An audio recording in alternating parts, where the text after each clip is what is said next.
Hello, friends. I'm Jonathan Pishner with Apex Counseling, and today I wanted to talk about a topic that got asked me the other day, which is a very intelligent question.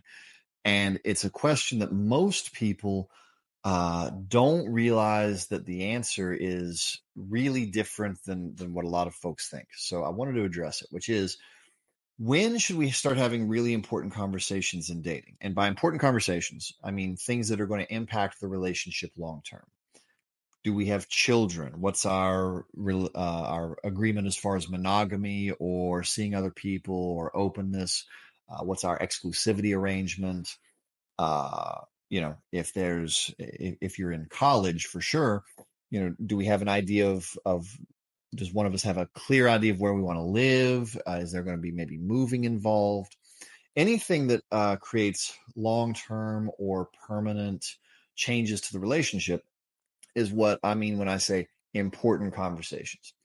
And sadly, what most people do is they leave these way too long, and it creates a lot of stress on the relationship or breaks it entirely. So I want to frame some of the ones that can come up, why they're important, and then discuss a little bit about when to know you should be having these. Because happily, it is relatively simple. It's just uncomfortable because people often feel like they're bringing them up too early. So I'll go ahead and say that generally, first date is the wrong time. I mean, some people do that, especially if they've been burned a lot and they have a really clear idea about what they want. But handing somebody your list of, okay, here's all my non negotiables on the very first date, there is a fairness to doing that. However, it also robs the relationship of the chance to be good if a little negotiation occurred. So I'm not going to go so far as to tell people not to do that, but do be aware there's a different way to go about it. So one of the easiest ones to go to as far as important conversations and when to have them is the exclusivity arrangement, because that's kind of one of the ones that comes up first.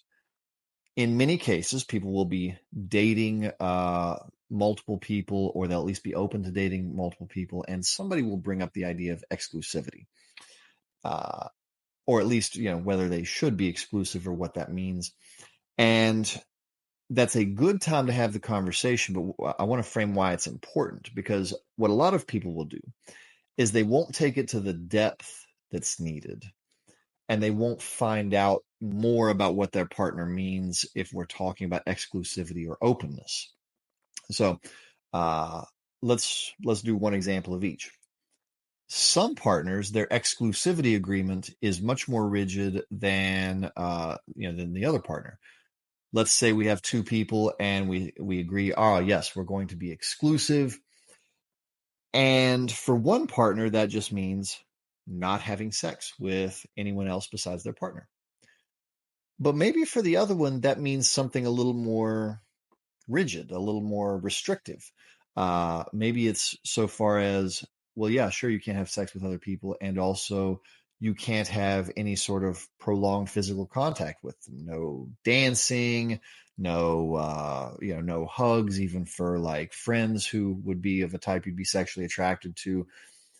And those level of restrictions can be fine if both persons are agreeing to. But what happens a lot is people say, sure, let's be exclusive, let's be monogamous, but that's not well defined. And we have two separate definitions within the relationship, which practically guarantees that somebody is going to end up violating it at some point, not because they meant to, just because they didn't really fully understand what their partner meant when they said exclusive or monogamous. And you run into the same thing with open relationships. Sometimes people will say, yeah, let's have an open relationship, and that's it.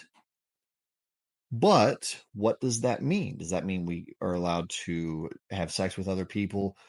Does that mean we're allowed to have sexual intimacy and deep emotional intimacy with other people? Does that mean we're primary and we kind of like dabble with other people? Or does that mean like I can spend equal amounts of time with some other person? There's a lot of different ways that can look. And what happens to a lot of people is they don't go to that level and don't find out what their partner is imagining. You don't have to negotiate every agreement up front, but you do at least need to have an idea of what is your partner imagining when they say monogamy, open relationship. When it comes to the other ones like children or those kind of things, what are partners imagining? Because if we say let's have kids, one partner thinks, yeah, sure, 1 or 2 kids, and the other one is envisioning 6. That's 2 entirely different lives. But both people just said, sure, let's have kids. And there was not an exploration. Then 5, 10 years later, now there's a big problem to navigate. So all of the framing there to discuss when should this happen, because it certainly shouldn't happen once the problems occur. What's much more ideal is finding this out way earlier. So there's 2 really great spots to start having important conversations as I've defined them. Number 1, if you start thinking, oh, this person looks like they could be a good long-term partner for me, and I'm interested in having them be a long-term partner. That's a great time to start dabbling in these much more important conversations. Because if y'all's agreement is, okay, we're going to date a little bit, we're going to, hang out sometimes, have a little sex here and there, and neither partner wants it to go further, well, then you don't really have to do this because it's not going to go long term, or if it does, it's not going to be of a depth that matters a lot. But if you want it to be long term and deep, then and you realize that, then that's your signal that, oh, I need to start asking about some of this stuff. What's your thoughts about kids? What's your thoughts about our exclusivity? Do you envision staying here, or are you envisioning moving? Like, am I going to have to pick up and move to stay with this person? There's a lot of things that are very wise to discuss. So knowing that it could go long term is one. The other one is if you decide to do anything permanent within the relationship for changing it. So when I say permanent, I mean nothing's quite permanent, but things that are very difficult to get out of.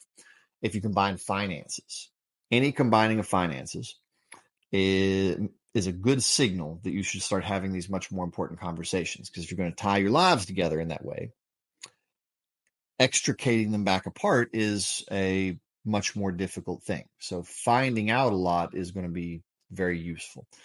Combining finances, and that includes buying a house together or signing a lease together and living together.